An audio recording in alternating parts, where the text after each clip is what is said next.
जाते हैं। तो वही बाबा ने मुरली में बताया कि ऐसा मतलब किस आधार पे वे अधिकारी बन पाते हैं और ऐसा क्या है, अधिकारी बच्चों की निशानियां क्या है और जो दास बच्चे होते हैं उनकी क्या क्या निशानियां हैं। तो आज की वाणी में वो सारे बाबा ने बताए। उसके ऊपर बाबा ने बहुत सुंदर उदाहरण भी दिए हैं और कारण भी बताया बाबा ने कि क्या कारण से वे इन चीजों में आ जाते हैं, कि अपना अधिकार खो देते हैं और दास बने में आ जाते हैं। फिर उनसे बचने के बाबा ने उपाय बताए। तो सारे एक एक करके हम आज पॉइंट नोट करेंगे कि क्या क्या उपाय फिर बाबा ने बताए। फिर अगर जब दास बन जाते हैं तो हमारा क्या नुकसान होता है, कि हमको फाइन देना पड़ता है, क्योंकि हमारी फाइल जमा हो जाती है बहुत सारी कॉम्प्लेन की, हमारी प्रॉब्लम की, परिस्थितियों की बहुत सारी फाइल जमा हो जाती है। तो उस पर बाबा ने सारा डिटेल में समझाया है। तो आत्मिक स्थिति में स्थित होकर बाबा के शब्दों को सुनते हैं। मुरली का डेट है 6/4/82 और मुरली का टाइटल है दास व अधिकारी आत्माओं के लक्षण। अव्यक्त बाप दादा सर्व अधिकारी महात्यागी राज ऋषि बच्चों प्रति बोले। बाप दादा राज ऋषियों की दरबार देख रहे हैं। राज अर्थात अधिकारी और ऋषि अर्थात सर्व त्यागी। क्योंकि संगम युग में हम बनते ही कैसे, राज्य पाते ही कैसे हैं, जब हम त्याग करते हैं। तो जितना त्याग उस आधार पे हमारा भाग, यानी हमको राजाई मिलती है। यानी जैसे जैसे हम त्याग करते हैं अपने कर्मेंद्रियों पर हम राज्य करते हैं। तो बाबा ने कहा त्यागी और तपस्वी। तो बाप दादा सर्व ब्राह्मण बच्चों को देख रहे हैं कि कहाँ तक अधिकारी आत्मा और साथ साथ महात्यागी आत्मा दोनों का जीवन में प्रत्यक्ष स्वरूप कहाँ तक लाया है। अधिकारी और त्यागी दोनों का बैलेंस हो, अधिकारी भी पूरा हो और त्यागी भी पूरा हो, दोनों ही इकट्ठे हो सकता है। इसको जाना है वह अनुभवी भी हो। क्या कहा, सिर्फ जानना नहीं, अनुभव करना। अर्थात जब हम त्याग करते हैं तो हमने किस तरह से भाग्य पाया, उस भाग्य को अनुभव करना। त्याग तो हमको समझ में आ जाता है कि हमने ये छोड़ा, ये त्याग किया, लेकिन क्या उस त्याग के आधार पर हमारा भाग्य बना, अर्थात हम उतने अधिकारी बने। जैसा त्याग किया वैसे कर्मेंद्रियों पर अधिकार है, कि आज भी त्याग के बाद कर्मेंद्रियां हमें अपने बस कर लेती है। तो इन सारी चीजों का हमको अनुभव भी हो। क्योंकि बाबा कहते बिना त्याग के राज्य, बिना त्याग के राज्य पा सकते हो, बाबा पूछते स्व का अधिकार अर्थात स्वराज्य पा सकते हो। त्याग किया तब स्वराज्य अधिकारी बने, यह तो अनुभव है ना। त्याग की परिभाषा पहले भी सुनाई है। त्याग का पहला कदम है देह भान का त्याग। तो जैसे कितना देह के लिए क्या क्या चीज होती है बाबा ने बताई होंगी मुरली में भी। एक तो जैसे देह भान का त्याग, कि मैं ये हूँ, मैं इस पोस्ट में हूँ, मैं इस पद पे हूँ, अपने देह भान का त्याग। फिर दूसरा क्या बताते हैं बाबा, देह के संबंधियों का त्याग, अपने संबंध रिलेशन में जो व्यक्ति आते हैं। और एक त्याग बताते हैं बाबा देह की वस्तुओं का त्याग। देह की वस्तुओं में भी दो चीज आ जाती है।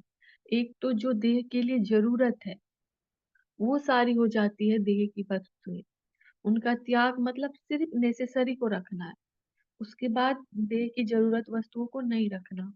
और दूसरी चीजें देह की वस्तुएं बाबा कहते हैं जो कर्मेंद्रियां हैं, वे सारी कर्मेंद्रियां भी तो देह की वस्तुएं हैं ना। तो उनका त्याग अर्थात उनकी इच्छाओं का त्याग, उनको अपने आधार पर चलाना। तो इस प्रकार बाबा देह का भी कई प्रकार की चीजें बताते हैं। तो बाबा ने कहा त्याग का पहला कदम है देह भान का त्याग। जब देह के भान का त्याग हो जाता है तो दूसरा कदम है देह के सर्व संबंध का त्याग। जब देह का भान छूट जाता तो क्या बन जाते? आत्मा देही व मालिक। जब देह का भान ही नहीं है तो पूरा ध्यान आत्मा पर, और मैं आत्मा स्वयं की मालिक बन जाती हूँ। देह के बंधन से मुक्त अर्थात जीवन मुक्त राज्य अधिकारी। जब राज्य अधिकारी बन गए तो सर्व प्रकार की अधीनता समाप्त हो जाती, क्योंकि देह के दास से देह के मालिक बन गए। ऐसा अंतर अनुभव किया ना हम सभी ने। संगम युग में बाबा के बन के ये अनुभव किया ना। कल मेरा मन कर रहा है, मेरा दिल कर रहा है, ये करके हम लोग सारी चीजें कर लेते थे। सब कुछ जो मन में किया खा लिया। मन कर रहा है ना। आज क्या, आज जब समझ में आ गया तो हमने स्वीकार कर लिया कि आज से हम मन के गुलाम नहीं बनेंगे। मैं आत्मा स्वयं की मालिक हूँ। कितना बड़ा अंतर हमने इसमें अनुभव किया। दासपन छूट गया। दास और अधिकारी दोनों साथ साथ नहीं हो सकते। अब बाबा निशानी बताते हैं। दासपन, ये तो बाबा ने बताया, उनकी सोचिए एक डेफिनेशन दिया बाबा ने सबके प्रकार का। अब बताते हैं कि दासपन की निशानी क्या है। निशानी है मन से, चेहरे से उदास होना। उदास होना निशानी है दासपन की। और अधिकारी अर्थात स्वराज्यधारी की निशानी है मन और तन से सदा हर्षित। दास सदा अपसेट होगा और राज्य अधिकारी सदा सिंहासन पर सेट होगा। दास छोटी सी बात में और सेकंड में कंफ्यूज हो जाएगा, और अधिकारी सदा अपने को कंफर्ट आराम में अनुभव करेगा। ये सारी निशानी क्यों होती है? क्योंकि जब मैं आत्मा स्वयं पर अधिकारी हूँ तो मेरा ध्यान भी बिंदी की ओर होता है। तो बिंदी हमेशा आसन में सेट होती है। बिंदी पर ध्यान गया यानी बिंदी आसन पे सेट, और आसन पे सेट है अर्थात मैं आत्मा अपने सातों गुणों से भरपूर हूँ। तो ये सारी निशानियां मुझ अधिकारी आत्मा में हो ही नहीं सकती। तो वही बाबा ने कहा, दास सदा अपसेट होगा, राज्य अधिकारी सदा सिंहासन पर सेट होगा। दास छोटी सी बात में और सेकंड में कंफ्यूज हो जाएगा, डिसीजन भी नहीं ले पाएगा। और अधिकारी सदा अपने को कंफर्ट आराम में अनुभव करेगा। इन निशानियों से अपने आप को देखो, मैं कौन। दास व अधिकारी कोई भी परिस्थिति, कोई भी व्यक्ति, कोई भी वैभव, वायुमंडल, शान से परे अर्थात तख्त से नीचे उतार दास तो नहीं बना देते, अर्थात शान से परे परेशान तो नहीं कर देते हैं। तो दास अर्थात परेशान और अधिकारी अर्थात सदा मास्टर सर्वशक्तिवान विघ्न विनाशक स्थिति की स्थान में स्थित होगा। परिस्थिति व व्यक्ति वैभव स्थान में रह मौज से देखता रहेगा। दास आत्मा सदा अपने को परीक्षाओं के मझधार में अनुभव करेगी। अधिकारी आत्मा माझी बन नैया को मजे से परीक्षाओं की लहरों से खेलते खेलते पार करेगी।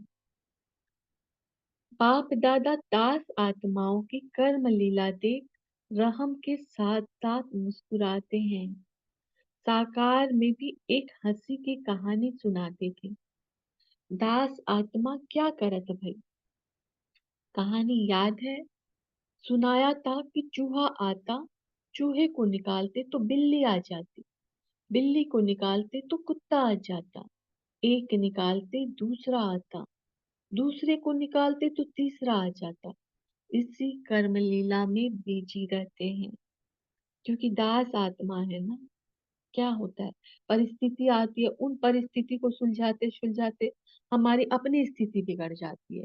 वो स्थिति को बिगाड़ते, उनको संवारते संवारते कहीं हमारा किसी और के साथ संबंध बिगड़ जाता, मतलब कई प्रकार के कभी होता है कि हम अपने ही कर्मेंद्रियों के बस होने लग जाते, तो मतलब माया के विघ्नों में चूहा बिल्ली का भी खेल होने लग जाता है।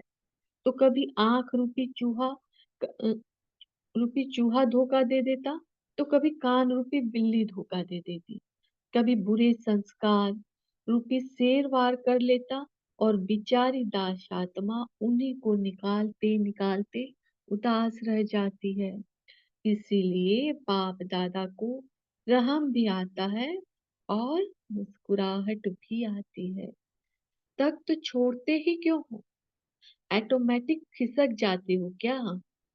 याद के चुंबक से अपने को सेट कर दो, तो खिसकेंगे नहीं। फिर क्या करते हैं? बाप दादा के आगे अर्जियों के लंबे चौड़े फाइल रख देते हैं। देखिए, पहले तो दास बने, अपसेट हुए, फिर उसके बाद क्या, वो सारी फाइलें बाबा के सामने रख देते हैं। कोई अर्जी डालते कि 1 मास से परेशान हूँ, कोई कहते 3 मास से नीचे ऊपर हो रहा हूँ, और कोई कहते 6 मास से सोच रहा था, लेकिन ऐसा ही था। इतनी अर्जियां मिलकर फाइल हो जाती है। लेकिन यह भी सोच लो, जितनी बड़ी फाइल है उतना फाइन देना पड़ेगा। इसलिए अर्जी को खत्म करने का सहज साधन है, सदा पाप की मर्जी पर चलो। मेरी मर्जी यह है, तो यह मन मर्जी अर्जी की फाइल बना देती है। तो बाप की मर्जी, वह मेरी मर्जी। बाप की मर्जी क्या है? हर एक आत्मा सदा शुभ चिंतन करने वाली, सर्व के प्रति सदा शुभ चिंतक रहने वाली। ये पहली पॉइंट बाबा ने उपाय बताया क्या, कि एक तो बताया बाबा ने सेट कर लो अपने, पहले जैसे परेशानी बताई, उनकी निशानियां बताई, फिर बाबा ने बताया कैसे सेट करोगे। तो याद का चुंबक रखो, हमेशा उस याद के चुंबक में स्वयं को सेट कर लो। और फिर बाबा ने बताया वो अर्जी की फाइल जो बहुत आ जाती है, वो भी तो उसका नुकसान हो रहा है ना, कि हमको फाइन देना पड़ रहा है। तो उसके लिए बाबा ने कहा, जो बाप की मर्जी सो मेरी मर्जी। तो ये 2 उपाय बाबा ने बताए। तो मेरी मर्जी यह है, तो वह मन मर्जी अर्जी की फाइल बना देती है। तो बाप की मर्जी वह मेरी मर्जी। और बाप की मर्जी क्या है? हर एक आत्मा सदा शुभ चिंतन करने वाली, सर्व के प्रति सदा शुभ चिंतक रहने वाली, स्व कल्याणी और विश्व कल्याणी बने। इस मर्जी को सदा स्मृति में रखते हुए बिना मेहनत के चलते चलो। तो बाप की मर्जी भी क्या बताई बाबा ने? शुभ चिंतक रह के स्व कल्याण और विश्व का कल्याणी बनना है। जैसे कहा जाता है, आंख बंद करके चलते चलो, ऐसे तो नहीं, ऐसा तो नहीं, वैसा तो नहीं होगा, यह आंख नहीं खोलो। अर्थात जो बाबा बता रहे हैं उस श्रीमत पे, उस पे अपने कदम को आंख बंद करके चलाते जाओ, उस पर सवाल क्रिएट नहीं करना है। यह व्यर्थ चिंतन की आंख बंद कर बाप की मर्जी, अर्थात बाप के कदम पीछे कदम रखते चलो। पाँव के ऊपर पाँव रख कर चलना मुश्किल होता है, वह सहज होता है। तो ऐसे सदा फॉलो फादर करो। हेलो सिस्टर, फॉलो ब्रदर, यह नया स्टेप नहीं उठाओ, इससे मंजिल से वंचित हो जाएंगे। रिकॉर्ड दो, लेकिन फॉलो नहीं करो। विशेषता और गुण को स्वीकार करो, लेकिन फुल स्टेप बाप के फुल स्टेप पर हो। पूरा कदम बाप के पूरे कदम पे फिट करते हुए चलो, उस कदम पे भी थोड़ा पाँव खसका के नहीं चलना है। समय पर मतलब की बातें नहीं उठाओ, वही ज्ञान की पॉइंट, वही बाबा की पॉइंट, उसी आधार पे उसी पॉइंट्स को उठाएंगे, लेकिन उसको यूज किस आधार पे कर लेते हैं? अपने मतलब के लिए। तो वही बाबा ने कहा, मतलब उस मतलब से नुकसान अपना ही होता है। तो समय पर मतलब की बातें नहीं उठाओ। मतलब की बातें भी बड़ी मनोरंजन की करते हैं। यह डायलॉग फिर सुनाएंगे, क्योंकि बाप दादा के पास तो सब सेवा स्टेशन की न्यूज आती है। ऑल वर्ल्ड की न्यूज आती है, तो दासात्मा मत बनो। यह है बहुत छोटी सी कर्मेंद्रिय। आंख कान कितने छोटे हैं, लेकिन यह जाल बहुत बड़ी फैला देते हैं। जैसे छोटी सी मकड़ी देखी है ना, खुद कितनी छोटी होती और जाल कितना बड़ा होता है। वह यह भी हर कर्मेंद्रियों का जाल इतना बड़ा है, ऐसा फंसा देगा जो मालूम ही नहीं पड़ेगा कि मैं फंसा हूँ। यह ऐसा जादू का जाल है जो ईश्वरीय होश से, ईश्वरीय मर्यादाओं से बेहोश कर देता है। पता ही नहीं चलता। टीवी के सामने गए, रामायण का एक सीन देख रहे हैं, बहुत तेजस्वी सीन, ऐसे तीर चल रहा है, तो उस तीर को दे वो सीरियल को देखकर योग पे बैठो तो वो याद आ रहा है और तुरंत योग युक्त अवस्था हो जाती है। क्यों? क्योंकि वो तीर का सिंबल, वो लाइट याद आ रही है और मैं आत्मा स्वयं को देख पा रही हूँ। ऐसा करते करते इंटरेस्ट बढ़ते जाएगा और किस तरह से माया के जाल में फंस जाते हैं पता ही नहीं चलता। माया पहले पहले प्रॉफिट करके दिखाएगी, फायदा दिखाएगी आपका, और उसी फायदा से पूरे जाल में फंसा देती है। तो एक एक छोटी छोटी कर्मेंद्रियों का बाबा ने कहा बहुत बड़ा बड़ा जाल। तो हर एक से स्वयं को सावधान। जाल से निकली हुई आत्माएं कितना भी उन दास आत्माओं को महसूस कराए, लेकिन बेहोश को महसूसता क्या होगी। स्थूल रूप में भी बेहोश को कितना भी हिलाओ, कितना भी समझाओ, बड़े बड़े माइक कान में लगाओ, लेकिन वह सुनेगा? तो यह जाल भी ऐसा बेहोश कर देता है। और फिर क्या मजा होता है? बेहोशी में कई बोलते भी बहुत है, लेकिन वह बोल बेअर्थ होता है। ऐसे रूहानी बेहोशी की स्थिति में अपना स्पष्टीकरण भी बहुत देते हैं, लेकिन वह होता बेअर्थ है। 2 मास की 6 मास की पुरानी बात, यहाँ की बात वहां की बात बोलते रहेंगे। ऐसी है यह ऐसी है यह रूहानी बेहोशी। तो है छोटी सी आंख, लेकिन बेहोशी की चाल बहुत बड़ी है। इससे निकलने में भी टाइम बहुत लग जाता है, क्योंकि जाल की एक एक तार को काटने का प्रयत्न करते हैं। जाल कभी देखी है? आप लोगों के प्रदर्शनी के चित्रों में भी है। जाल खत्म करने का साधन है, सारी जाल को अपने में खा लो। बाबा ने वहां फाइल बताया था एक नुकसान, और यहाँ जब नुकसान बताया मकड़ी के जाल का, तो उससे बचने का उपाय बाबा ने क्या बताया यहाँ पर? ये तीसरा उपाय बाबा ने बताया, उस जाल को ही खा लो। वो कैसे खाएंगे? तो बाबा ने कहा खत्म कर लो। मकड़ी भी अपनी जाल को पूरा स्वयं ही खा लेती है। ऐसा विस्तार में ना जाकर विस्तार को बिंदी लगाए, बिंदी में समा लो, अर्थात पूरा जाल 1 सेकंड में समाप्त। तो बिंदी बन जाओ, बिंदी लगा दो, बिंदी में समा जाओ, तो सारा विस्तार, सारी जाल सेकंड में समा जाएगी और समय बच जाएगा, मेहनत से छूट जाएंगे। तो बिंदीपन बिंदी में लवलीन हो जाएंगे। तो सोचो, जाल में बेहोश होने की स्थिति अच्छी, व बिंदीपन बिंदी में लवलीन होना अच्छा। तो बाप की मर्जी क्या हुई, समझा? तो बाबा ने 2 मर्जी भी बता दी, लवलीन हो जाओ।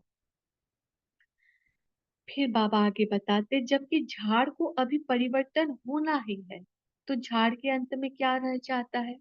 आदि भी बीज और अंत भी बीज रह जाता है।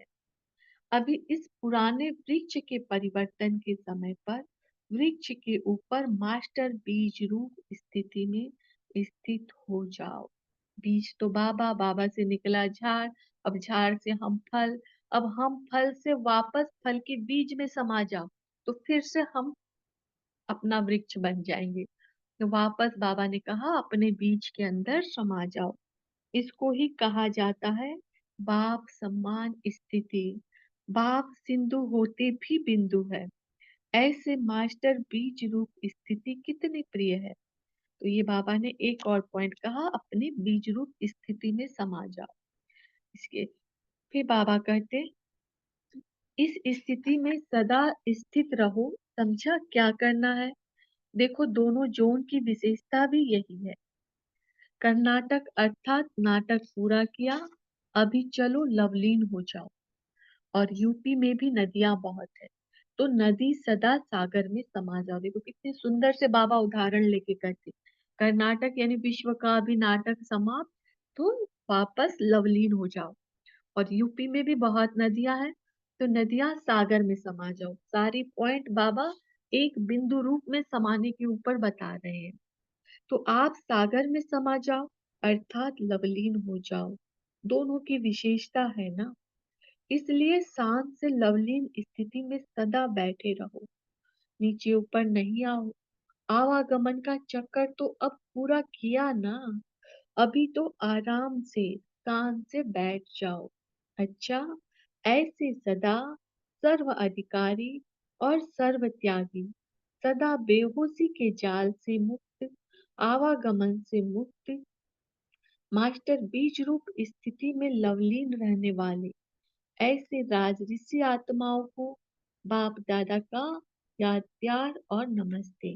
हम सभी आत्माओं को भी ऐसे प्यारे बाप दादा को का बहुत बहुत याद प्यार और नमस्ते टीचर के साथ। सभी निमित्त आत्माएं हो ना, सदा अपने को सेवा अर्थ निमित्त आत्मा हो ऐसा समझकर चलते हो। निमित्त आत्मा समझने से सदा दो विशेषताएं साकार रूप में दिखाई देंगी। क्या है वो दो विशेषताएं? सदा नम्रता, नम्रता द्वारा निर्माण करते रहेंगे। और दूसरा, सदा संतुष्टता का फल खाते और खिलाते रहेंगे। ये दो गुण टीचर की सबसे बड़ी विशेषता है, जो हमारी भी है, क्योंकि निर्माण तो हम भी करते हैं ना। तो सदा हमको निर्माण के लिए नम्र रहना है और संतुष्टता का फल स्वयं भी खाना है और दूसरों को भी खिलाना है। इससे न्यारा और बाप का प्यारा अनुभव करेंगे। मैंने किया यह भी कभी वर्णन नहीं करेंगे। मैं शब्द समाप्त हो जाएगा, मैं के बजाय बाबा बाबा। तो बाबा बाबा कहने से सबकी बुद्धि बाबा बाप की तरफ जाएगी। गई ना हम सभी की भी। बाबा बाबा सुनने मात्र से भी अचानक बाबा याद आ जाता है। अगर विस्मृति हो गई होगी तो भी सामने नजर आ रहा है कि बाबा मेरे सामने बैठा है। जिसने निमित्त बनाया उसके तरफ बुद्धि लगने से आने वाली आत्माओं का विशेष शक्ति का अनुभव होगा, क्योंकि सर्वशक्तिवान से योग लग जाएगा। शक्ति स्वरूप का अनुभव करेंगे, नहीं तो कमजोर ही रह जाते हैं। तो निमित्त समझ कर चलना यही सेवाधारी की विशेषता है। देखो सबसे बड़े से बड़ा सेवाधारी बाप है, लेकिन उनकी विशेषता ही यह है जो अपने को निमित्त समझा, मालिक होते हुए भी निमित्त समझा। निमित्त समझने के कारण क्या हुआ, सबका प्रिय हो गया। तो निमित्त हूँ, न्यारी हूँ, प्यारी हूँ, यही सदा स्मृति में रख कर चलो। सेवा तो सब कर रहे हो, यह लॉटरी मिल गई, लेकिन इस मिली हुई लॉटरी को सदा बढ़ाना और कहाँ तक रखना यह आपके हाथ में है। बाप ने तो दे दी, बढ़ाना आपका काम है। भाग्य सबको एक जैसा बांटा, लेकिन कोई संभाला और कोई बढ़ाता है और कोई नहीं। तो इसी में नंबर बन गए। तो सदा स्वयं को आगे बढ़ाते, औरों को भी आगे बढ़ाते चलो। औरों को आगे बढ़ाना ही बढ़ना है। जितना औरों को आगे बढ़ाएंगे अर्थात उतना लोगों औरों को ज्ञान में लाए, अर्थात हम बाबा के बच्चे बना रहे हैं ना, तो हम अपना भी भाग्य बना रहे हैं और हम भी आगे बढ़ रहे हैं। जैसे बाप को देखो, बाप ने माँ को आगे बढ़ाया, फिर भी नंबर वन नारायण बना। वह सेकंड नंबर लक्ष्मी बनी, लेकिन बढ़ाने से बना बढ़ा। बढ़ाना माना पीछे होना नहीं, बढ़ाना माना बढ़ना। मतलब सबको आगे बढ़ाने के ऊपर बाबा विशेष दे रहे हैं। ऐसा नहीं कि सब मैं ही करूं, सब भाई बहनों को आगे बढ़ाना। सभी सेवाधारी मेहनत बहुत अच्छी करते हो, मेहनत को देखकर बाप दादा खुश होते हैं। लेकिन निमित्त समझकर सेवा करो, तो सेवा 1 गुना से 4 गुना हो जाएगी। बाप सम्मान सीट मिली है, अभी इस सीट पर सेट होकर सेवा को बढ़ाओ। अच्छा, पार्टियों के साथ विशेष आत्मा बनने के लिए सर्व की विशेषताओं को देखो। बाप दादा सदा बच्चों की विशेषताओं के गुण गाते हैं। जैसे बाप सभी बच्चों की विशेषताओं को देखते, वैसे आप विशेष आत्माओं के गुण गाते हैं।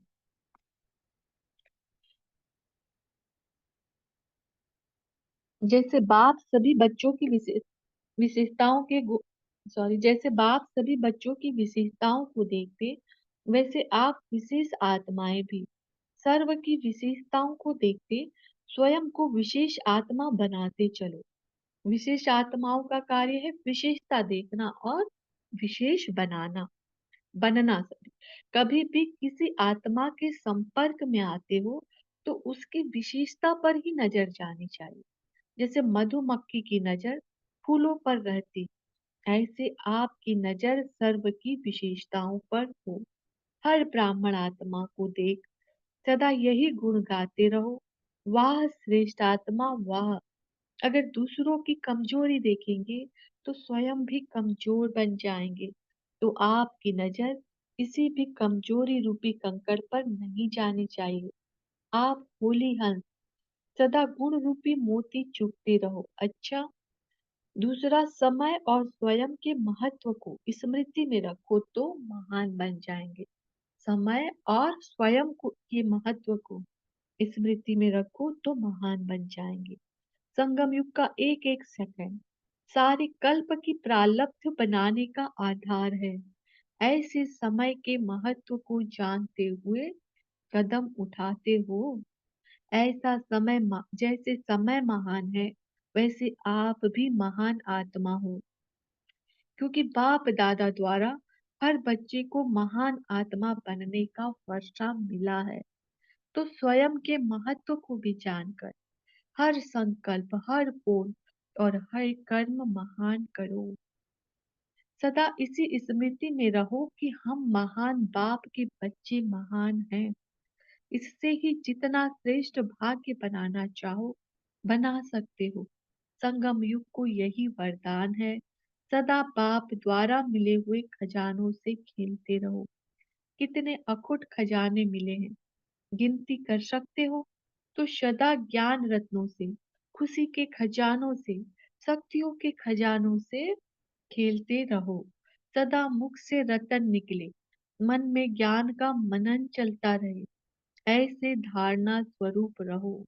महान समय है, महान आत्मा हूँ, यही सदा याद रखो।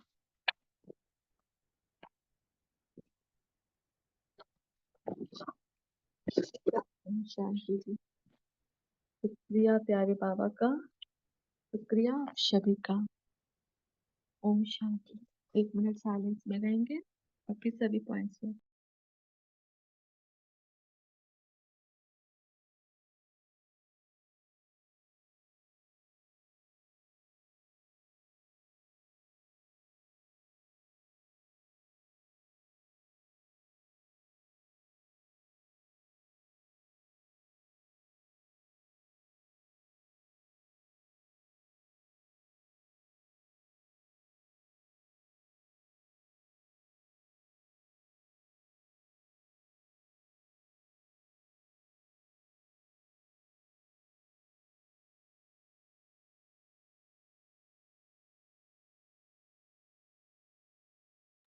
ओम शांति। सभी मुरली चिंतन शुरू कर सकते हैं। आज बाबा ने हमें क्या बताया मुरली में।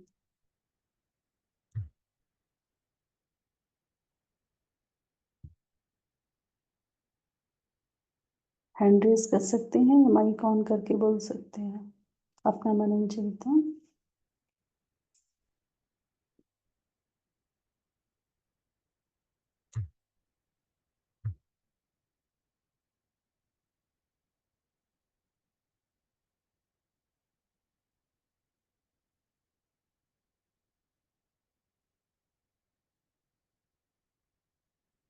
सभी को सुनाई दे रहा है? जी बोलिए अरुणा बहन जी। ओम शांति। आज बाप दादा कहते दास व अधिकारी आत्माओं के लक्षण, जैसे बाप दादा राज ऋषि के दरबार देख रहे हैं। राज अर्थात अधिकारी और ऋषि अर्थात सर्व त्यागी। त्यागी और तपस्वी सर्व स्थूल सूक्ष्म कर्मेंद्रियों का आत्मा मालिक यानी अधिकार बनना। त्याग माना देह और देह के संबंध का त्याग। आत्मा मालिक देही अभिमानी बन जाते हैं। जब राज्य अधिकारी बन गई तो सर्व प्रकार की अधीनता समाप्त हो जाती, क्योंकि देह के दास से देह के मालिक बन गए। दासपन की निशानी है मन से चेहरे से उदास होना, और अधिकारी अर्थात स्वराज्य अधिकारी की निशानी है मन और तन से सदा हर्षित। दास सदा अपसेट होगा, राज्य अधिकारी सदा मस्त सिंहासन पर, आत्मा राजा सेठ होगा, सदा मास्टर सर्वशक्तिवान विघ्न विनाशक स्थिति की शान में स्थित होगा।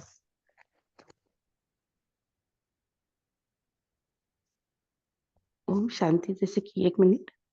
राज ऋषि जो राज ऋषि है, वही मनसा सेवा कर सकते हैं, वही फरिश्ता बन सकते हैं। राज ऋषि एक बार भक्त ने भगवान को पूछा, भगवान हम ये स्थूल पूजा इतने भक्ति से करते हो, और आपका जो प्यार ये ब्रह्मा बाप और बच्चों को ज्यादा क्यों? कभी आपकी पूजा भी नहीं करते देखा नहीं। भगवान खुश होकर बोले, बच्चे थोड़ी तीसरा नेत्र से देखो। वो बच्चे ब्रह्म मुहूर्त पर उठकर समर्पित होते, तन मन धन सब कुछ तेरा और बाबा मेरा, ऐसे शक्तिशाली बनकर फरिश्ता स्वरूप, सर्वस्व त्यागी, सर्व तपस्वी, हल्का, कोई बोझ नहीं, मन और तन से सदा हल्का और सदा खुश रहता है। ओम शांति।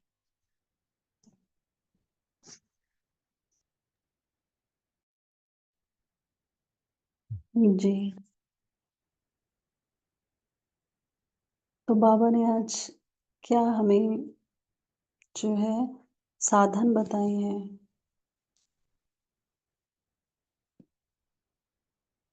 जिससे कि जो भी हमारी परीक्षाएं आती हैं या जो भी हमारे पेपर्स आते हैं, उनसे निकलने के लिए क्या साधन बताया बाबा ने, स्थितियां परिस्थितियों से। मुरली में आज बाबा ने बहुत सारे बताए हैं, तो बताए ना।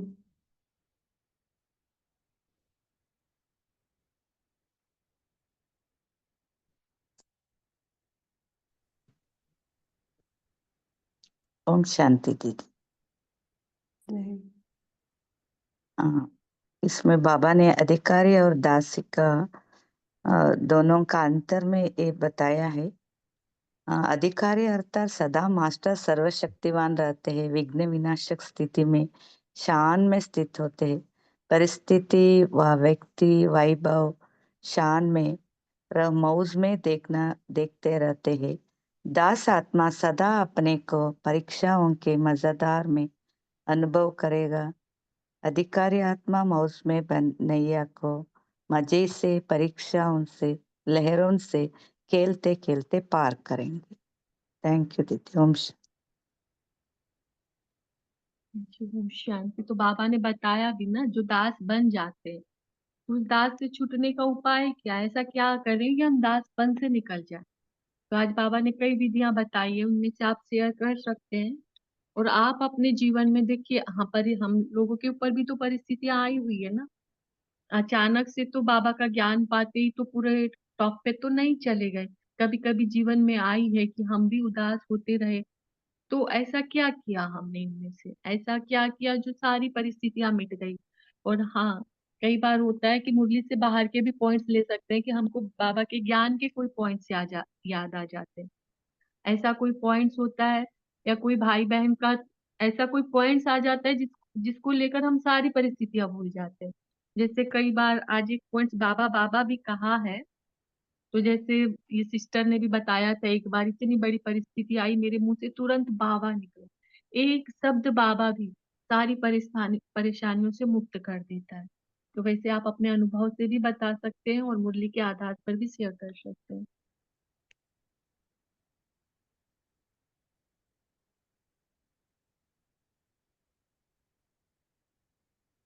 सभी शेयर करें क्या क्या विधियां बताई है बाबा ने, परिस्थिति, समस्या, इनसे पार होने की क्या-क्या विधियाँ हैं?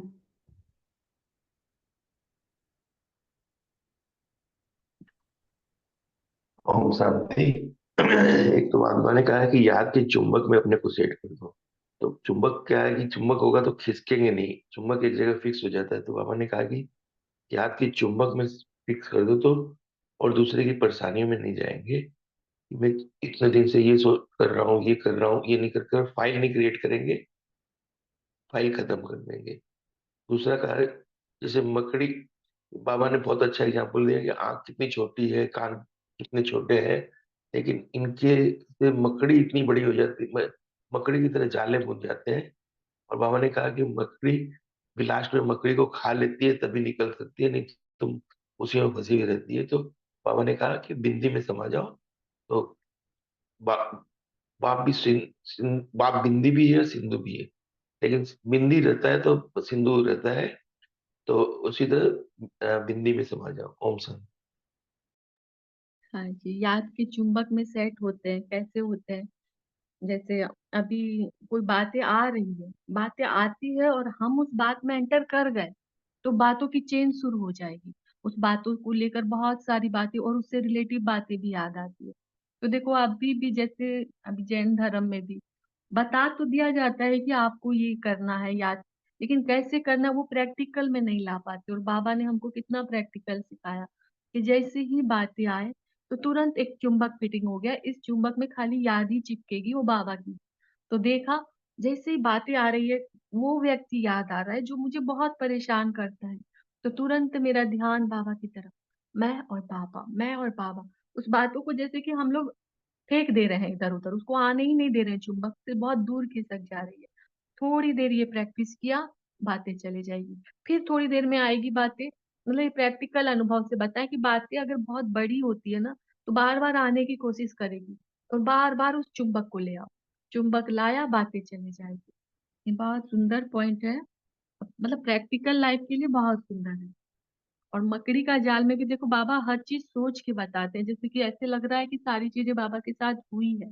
और जाल में हम कैसे गुथ जाते हैं जब परिस्थिति आती है, एक नहीं आती, एक साथ बहुत सारी आ जाती है, हर तरफ से वार हो जाता है। तो उस समय बाबा ने स्वयं को बिंदी रूप में पूरा सेट कर लेने के लिए बताया।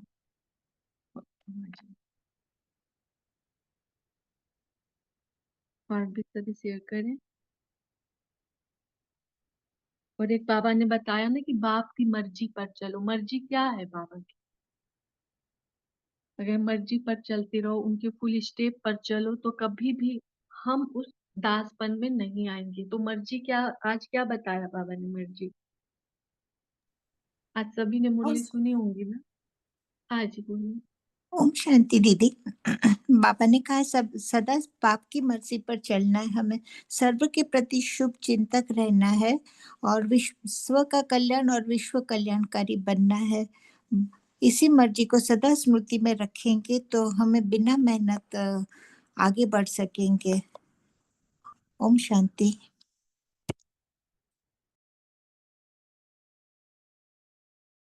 जी, वही मर्जी है बाबा की, जिसको बाबा एक एक तरफ से श्रीमत भी कहते हैं। बाबा की मर्जी यानी क्या? मर्जी यानी बाबा कोई अपनी मन मर्जी थोड़ी करवाता है। बाबा की मर्जी अर्थात श्रीमत, जो श्रेष्ठ मत, जिसमें स्वयं का सर्व का कल्याण होगा। हाँ जी। तो अभी दीदी पोल लंच होगा, अभी समय तो हो गया। ओम शांति दीदी। हाँ जी, बोलिए गीता बाबा बहन जी। बाबा का তাগ বলা, পয়লা তাগ হয় দেহবান, আর দ্বিতীয় হচ্ছে দেহ সম্বন্ধ দেহ সহিত সর্ব সম্বন্ধ का তাগ। ओम शांति।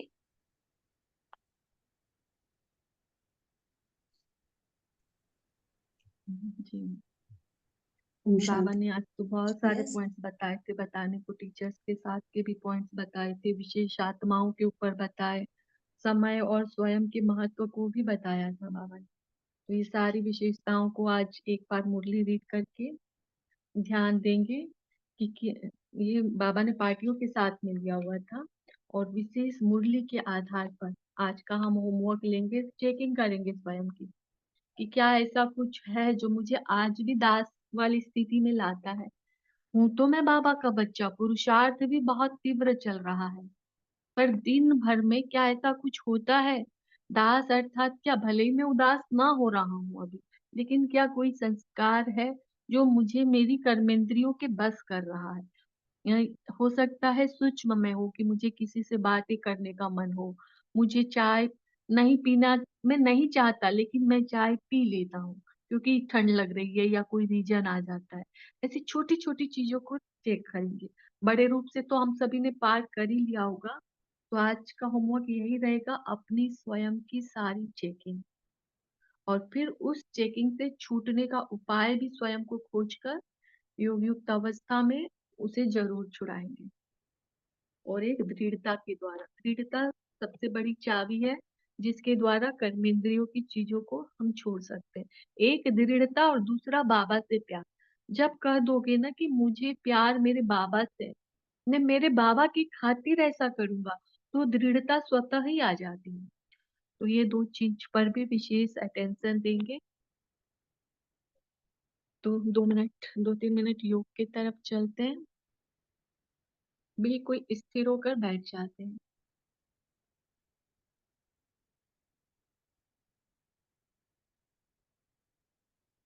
देखें स्वयं को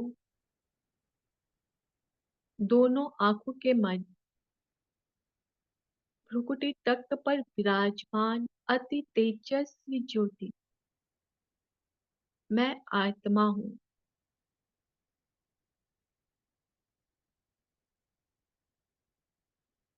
जैसे जैसे मैं स्वयं को देख रही हूँ, मुझे आत्मा से निकलता हुआ लाइट का प्रकाश मेरे पूरे शरीर में फैलने लगता है।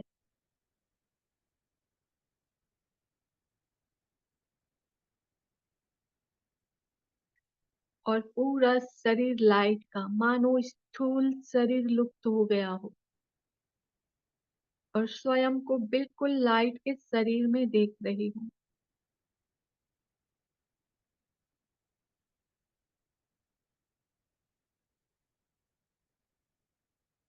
और मैं अपना इस फरिश्ता स्वरूप को लिए हुई, ध्यान दें, लाइट का शरीर, लेकिन उस शरीर में बैठी मैं ज्योति बिंदु आत्मा अति तेजस्वी, इस शरीर को ऊपर खींचते हुए ले जा रही हूँ। एकदम हल्का शरीर,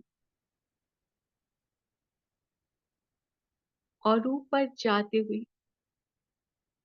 सूक्ष्म वतन में अव्यक्त बाप दादा के सामने, देखिए मेरा एकदम लाइट का शरीर, और मैं आत्मा अव्यक्त बाप दादा के सामने, और बाबा को भी बिल्कुल लाइट के शरीर में देख रही हूँ।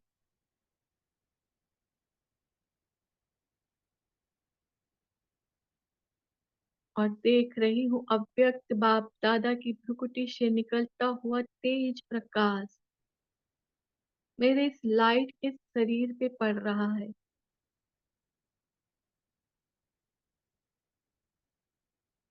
और जैसे जैसे यह तेज प्रकाश मेरे शरीर पर, इस लाइट के शरीर पर पड़ रहा है,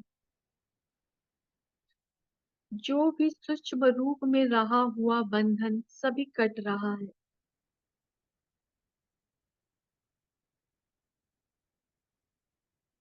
मेरे सारे सूक्ष्म बंधन समाप्त होते जा रहे हैं, और मेरे फरिश्ता स्वरूप की चमक और भी ज्यादा बढ़ रही है।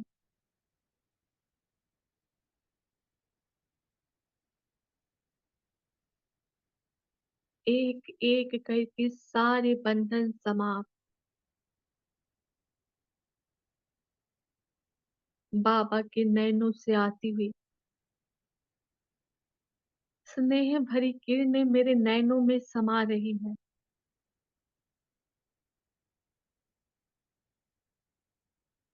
सारी किरणों को अपने अंदर समाते हुए बाबा के स्नेह में समाई हुई मैं आत्मा अपने सारे सूक्ष्म बंधनों को भी समाप्त कर देती हूँ। मैं हूँ ही पाप की अधिकारी आत्मा। मैं संपूर्ण अधिकारी आत्मा हूँ और वहां से नीचे आते हुए वापस अपने स्थूल शरीर में प्रवेश कर जाती हूँ। शुक्रिया प्यारे बाप दादा, शुक्रिया। शुक्रिया, आप सभी का भी बहुत बहुत शुक्रिया। ओम शांति। शांति। आपको भी बहुत बहुत शुक्रिया। ओम सबसे शांति। मिलकर शुक्रिया बाबा। ओम शांति, ओम शुक्रिया शांति। ओम शुक्रिया। शांति दीदी। त्यागी तपस्या राजा ऋषि शांति। ओम शुक्रिया मीठा परिवार। ओम शांति।